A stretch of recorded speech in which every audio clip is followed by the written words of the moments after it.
आज की कहानी में एक नूरी नाम की लड़की की कहानी है।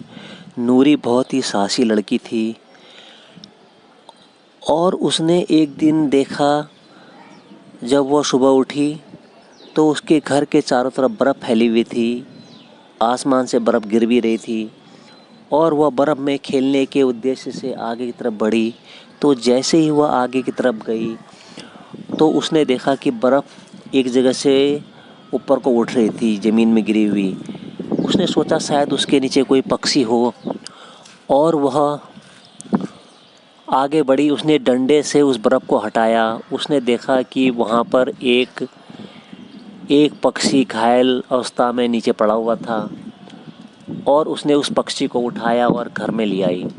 उसने देखा कि उसकी एक आँख से खून बह रहा था और उसने उसकी अपने घर पर पट्टी की और फिर घर में आग जलाई।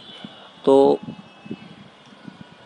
उस पक्षी की सांस में सांस आ गई और उसने उस पक्षी की 3-4 दिन तक सेवा की और कुछ दिन बाद वह पक्षी ठीक हो गया, लेकिन उसकी वो आँख ठीक नहीं हो पाई। उसने देखा कि वह पक्षी एक उल्लू था। उसने फिर उस उल्लू को एक चीज़ सिखाई कि कैसे आँख पर निशाना लगाते हैं। उसने दीवार पर एक आँख बनाई और उस उल्लू को बार बार उस पर निशाना लगाने को कहा और कुछ दिनों में उल्लू बहुत अपने काम में पारंगत हो गया और वह आँख पर निशाना लगाने में एक्सपर्ट हो गया। एक दिन की बात है कि उल्लू जिस घर में नूरी के साथ रह रहा था, वहाँ पर चोर आ गए और देखा कि वह घर का सामान ले जा रहे थे और उन्होंने नूरी को एक कमरे में बंद कर दिया था। और उल्लू ने फिर क्या किया कि जैसा कि उसे नूरी ने सिखा रखा था,